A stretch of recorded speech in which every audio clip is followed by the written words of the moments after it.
الحمد لله نحمده ونستعينه ونستغفره ونؤمن به ونتوكل عليه ونعوذ بالله من شرور أنفسنا ومن سيئات أعمالنا ونعوذ بالله من شرور أنفسنا ومن سيئات أعمالنا من يهد الله فلا مضل له ومن يضلله فلا هادي له ونشهد أن لا إله إلا الله وحده لا شريك له ونشهد أن سيدنا ونبينا وحبيبنا وشفيعنا ومولانا محمدا عبده ورسوله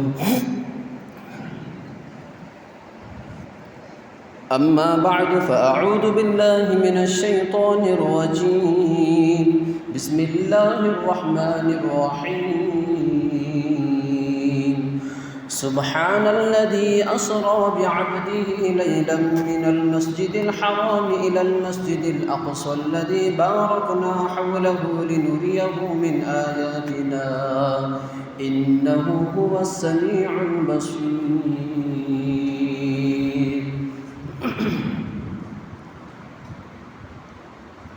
اللهم صل على سيدنا محمد وعلى آل سيدنا محمد وبارك وسلم اللهم صل على سيدنا محمد وعلى آل سيدنا محمد وبارك وسلم اللهم صل على سيدنا محمد وبارك وسلم محترم حاضرین کرام، بزرگان دین، نوجوانان اسلام، عزیز طلبہ،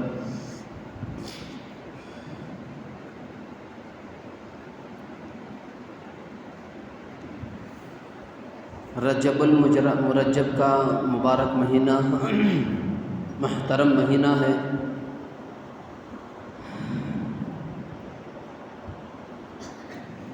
آپ حضرات کے سامنے اس موقع پر واقعہ معراج کے تعلق سے اہم ضروری باتیں اور اس سے ملنے والے امت کے لیے، عوام کے لیے اسباق،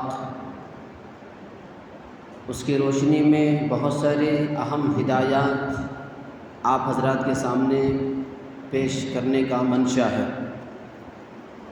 واقعہ معراج کو بیان کرنے سے پہلے واقعہ معراج کے تعلق سے سب سے پہلی بات یہ ہے کہ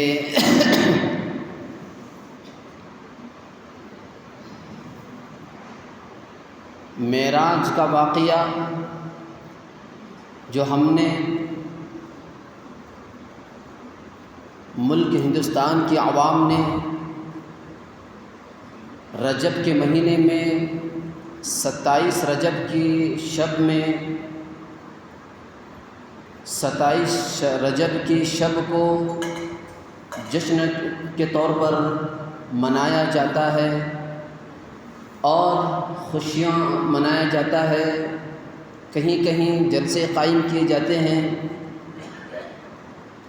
کہیں اس کی اہمیت بتائی جاتی ہے تو کہیں اس کی فضیلت بتائی جاتی ہے تو کہیں اس کی عظمت بیان کی جاتی ہے۔ اس رات میں عبادت کرنے کو افضل قرار دیا جاتا ہے۔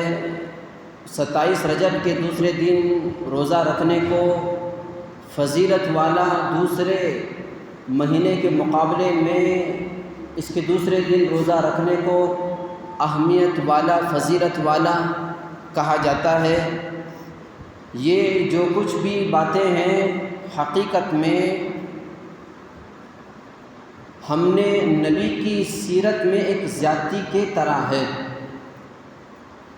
نبی کی جو سیرت ہے، نبی کی جو تاریخ ہے، اس تاریخ میں ان تمام چیزوں کو دیکھتے ہوئے ایک زیادتی کرنے کی طرح ہے، ایک من گھڑت باتیں بیان کرنے کی طرح ہے۔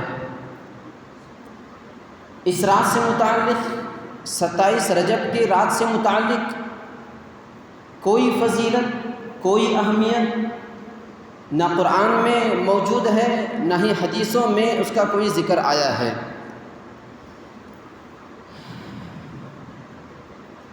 عوام نے جو گڑھ لیا وہ حقیقت میں من گھڑت ہی باتیں ہیں۔ اس رات میں مسجدوں کو سجایا جاتا ہے، ڈیکوریشن کیا جاتا ہے۔ اس رات میں نماز پڑھنے کو 70,000 نماز پڑھنے کے برابر بتایا جاتا ہے۔ اس رات میں عشاء کی نماز جماعت کے ساتھ پڑھنے کو دوسری نمازوں کے مقابلے میں فضیلت بتائی جاتی ہے۔ اس رات میں غسل کرنے کو 70,000 سال کی گناہ معاف ہو جانے کو سمجھا جاتا ہے۔ یہ تمام کے تمام تصورات حقیقت میں بے اصل ہیں، بے بنیاد ہیں۔ غسل کرنے پر معافی اور مغفرت اللہ کی طرف سے کوئی وعدہ نہیں۔ اس رات میں جماعت کے ساتھ نفل نماز پڑھنے، فرض نماز روزانہ پڑھائی جاتا ہے۔ نفل نماز پڑھنے پر جو فضیلتیں بیان کی گئی یہ اللہ اور اس کے رسول کی طرف کہیں بھی وارد نہیں ہے۔ اس رات میں جو جلسے جلوس قائم کیے جاتے ہیں، اہتمام کیا جاتا ہے اور اس کو تاریخی اور سیرت کی روشنی میں بتایا جاتا ہے، اس کی کوئی حقیقت نہ ہی صحابہ نے کیا، نہ ہی انبیاء، نہ ہی تابعین نے کیا، نہ ہی تبع تابعین نے کیا، نہ ہی اولیاء اور اتقیاء نے کیا ہے۔ اس کی کوئی اصل روایت نہیں ملتی۔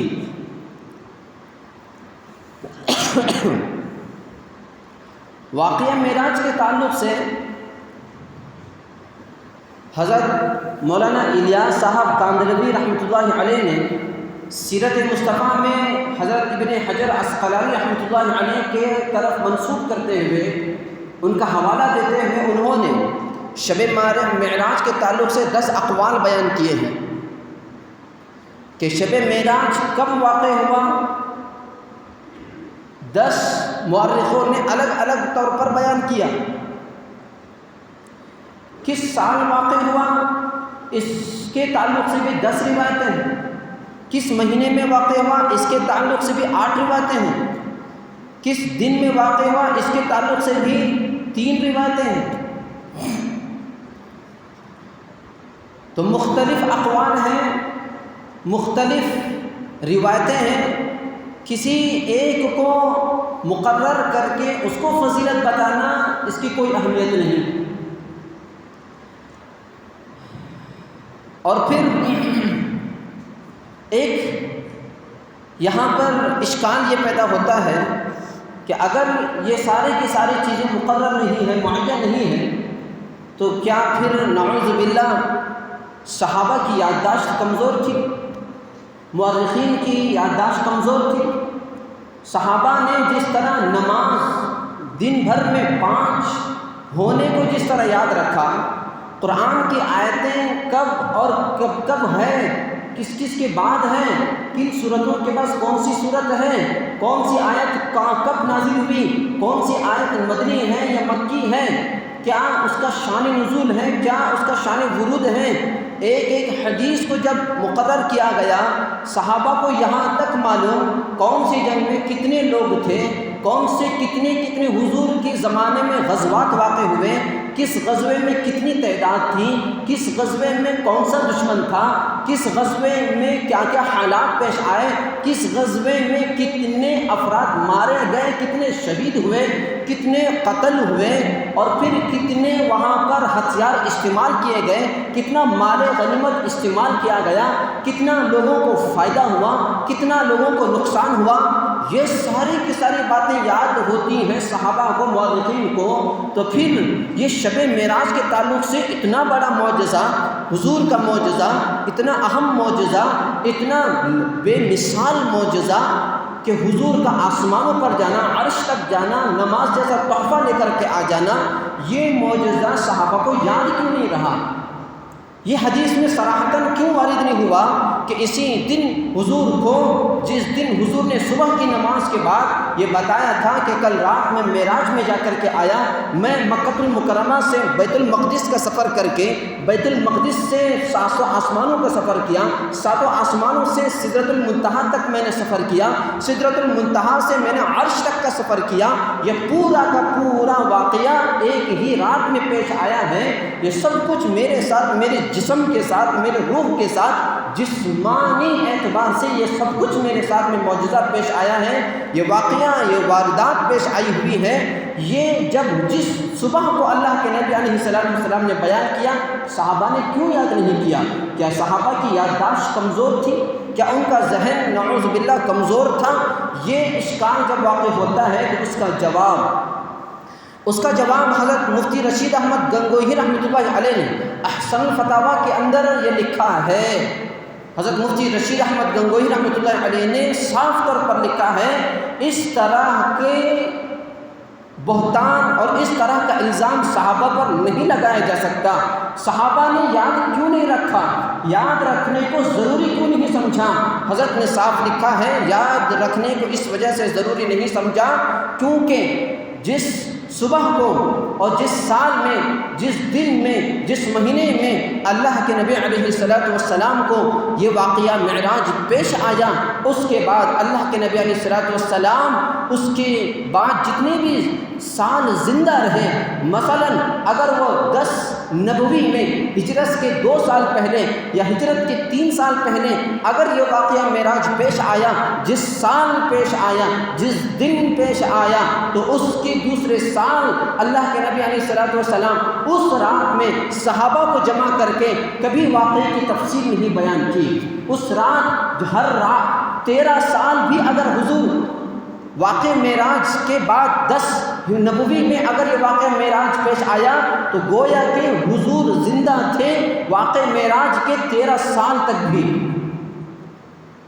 10 سال بھی، 12 سال بھی، تقریباً 13 سال حضور زندہ تھے۔ کسی سال اللہ کے نبی علیہ السلام نے شب معراج میں اللہ کے نبی علیہ السلام جمع کر کے صحابہ کو یہ نہیں بتایا کہ دیکھو میں اس رات گیا ہوا تھا، تم ہر سال اس رات کو اہمیت کے طور پر مناؤ، اس کو عظمت کے طور پر مناؤ، اس کو ایک تاریخی دن مناؤ۔ اللہ کے نبی علیہ السلام نے کبھی اس طرح کا اہتمام نہیں کیا۔ جب حضور نے اہتمام نہیں کیا تو صحابہ نے اس کو یاد رکھنے کا اہتمام بھی نہیں کیا۔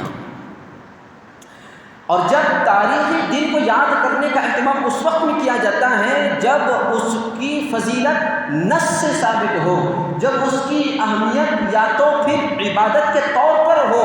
یہاں پر نہ نص سے اس کی فضیلت ثابت ہے اور نہ ہی اس کی عبادت کے طور پر اس کی فضیلت ثابت ہے، اسی لیے صحابہ نے اس کو بیان نہیں کیا ہے۔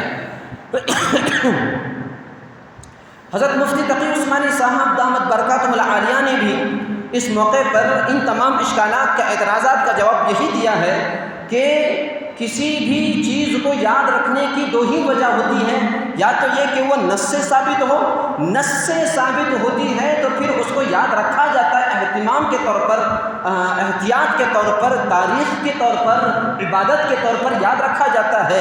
یہاں نص کے طور پر بھی یہ ثابت اس کی فضیلت نہیں ہے، جیسا کہ شب بارات کی فضیلت ثابت ہے، اس کو باقاعدہ احادیث سے اس کی اہمیت، اس کی فضیلت وارد ہے، اس وجہ سے صحابہ نے اس کو بیان کیا، ان کی روایتوں کو بیان کیا، شب بارات کی روایتوں کو بیان کیا، شب قدر کی روایتوں کو بیان کیا، لیکن شب معراج کو بیان نہیں کیا ہے۔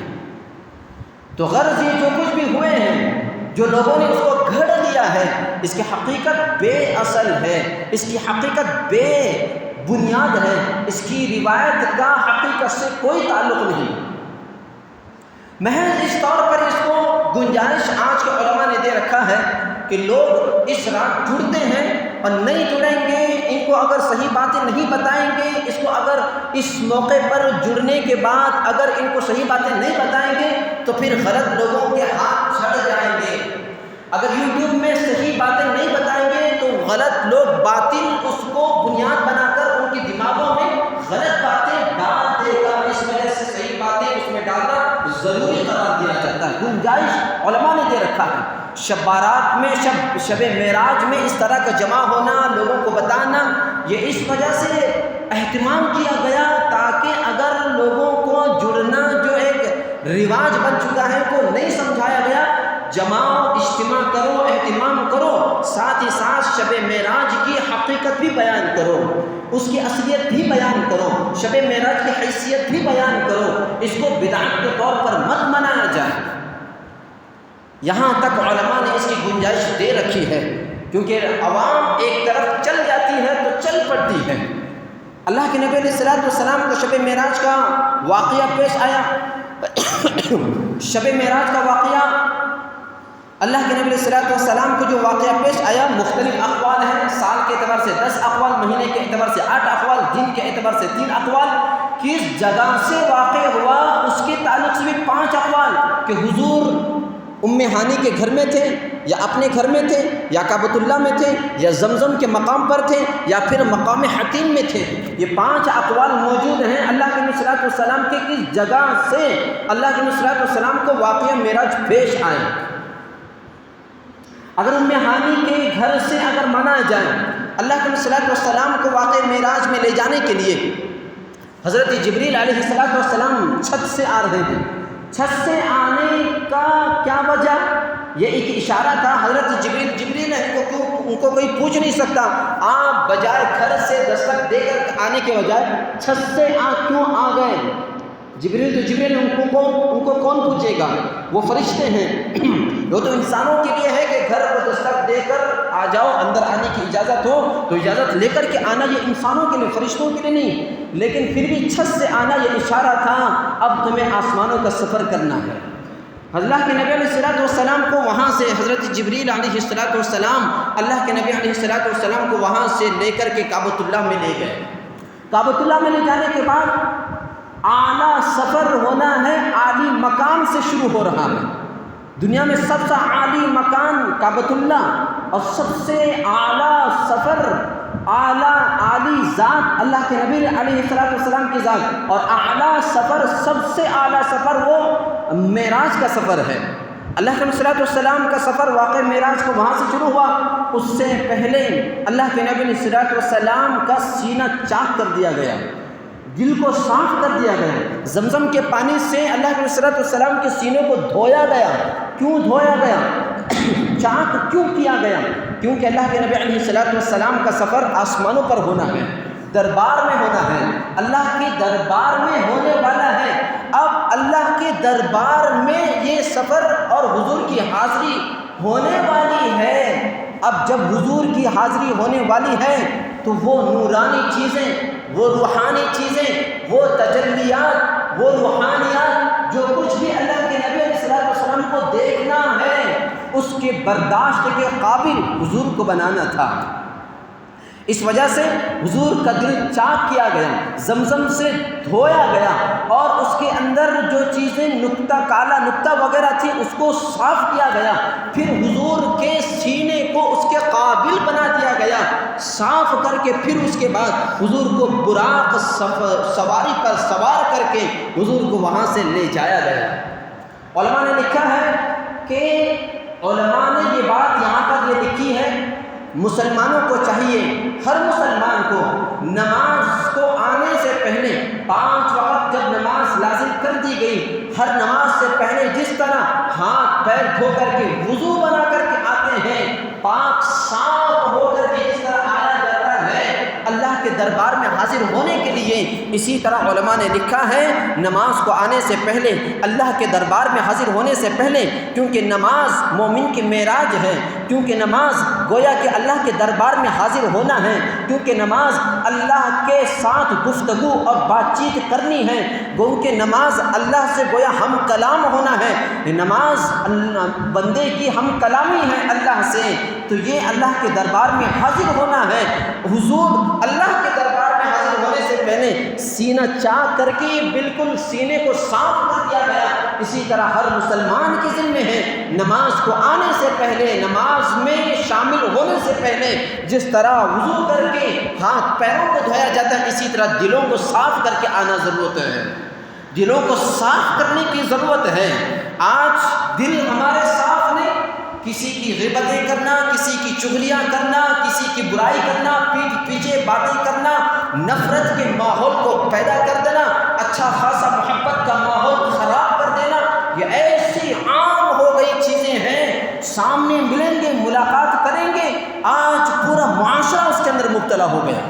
پیار محبت سے ملیں گے، ایسا ملیں گے جس طرح پوری دنیا میں سب سے زیادہ اگر خیر خواہ ہے تو یہی ہوگا، لیکن جیسے ہی نظریں ہٹ گئی، جیسے ہی ملاقات ختم، اس کے پیچھے اس کی برائی بیان کرنا شروع، اس کی غیبتیں بیان کرنا شروع، اس کی چغلیاں بیان کرنا شروع، وہ ویسا ہے، یہ وہ اس نے یہ کیا، اس نے وہ کیا، اس کی یہ برائی ہے، اس کی یہ برائی ہے، یہ ساری کی ساری باتیں ہوتی ہیں۔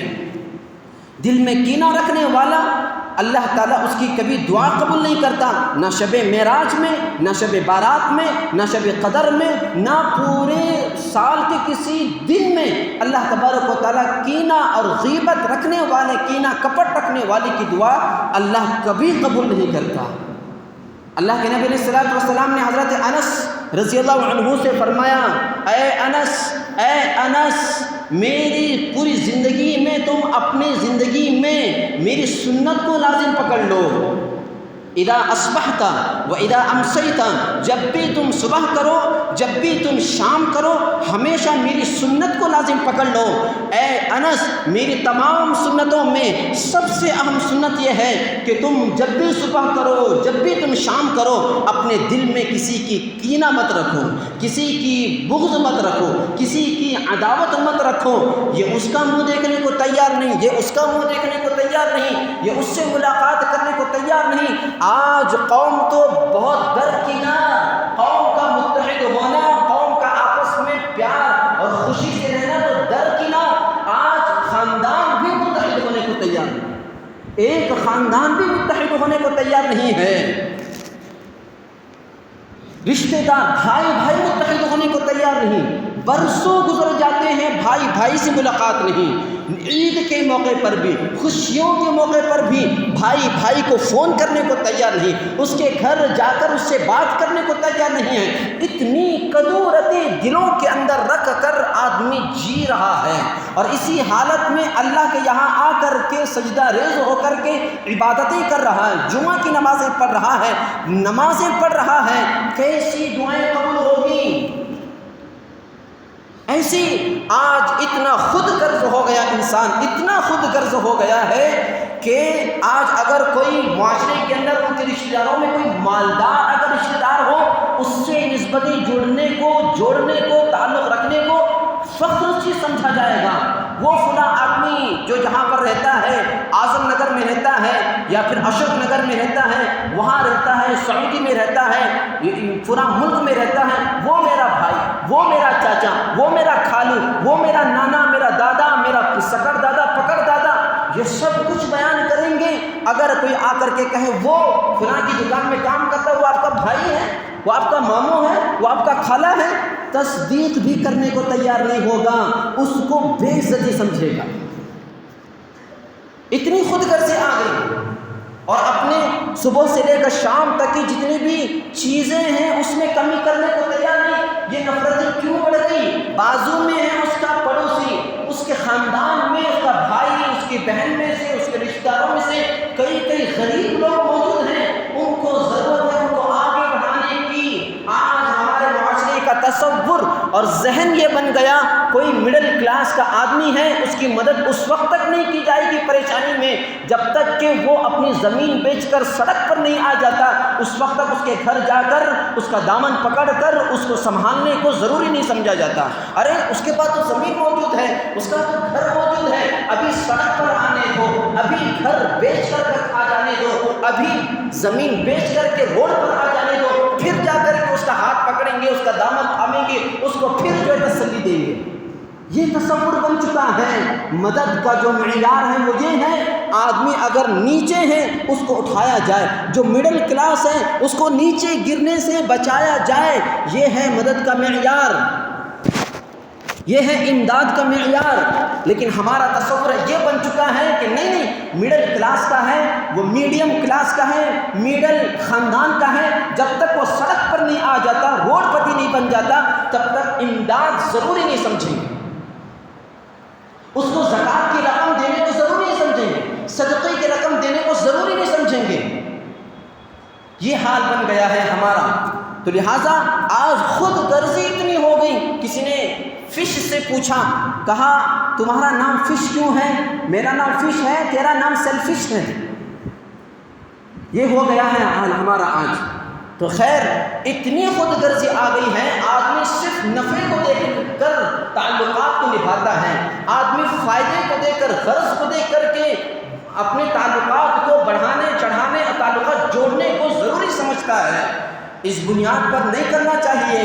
پہلے زمانے میں رشتے نبھانے کو اہمیت دیا کرتے تھے، کوئی بیمار ہو گیا عیادت کے لیے جاتے تھے۔ آج اتنا بھی بیمار ہو جائے، کیلے ہاسپٹل میں آئی سی میں ایڈمٹ بھی ہو جائے، بھائی بھائی کو جا کر کے دیکھنے کو تیار نہیں، باپ بیمار ہے بیٹا جا کر کے دیکھنے کو تیار نہیں ہوتا، بیٹا بیمار ہے باپ جا کر کے دیکھنے کو تیار نہیں ہوتا۔ اتنی خود غرضی آ گئی، اس نے مجھے ویسا بولا، اس نے مجھے وہ بولا، اس نے مجھے ان کے سامنے ڈانٹا، اس کی بنیاد پر رشتے توڑ رہے ہیں۔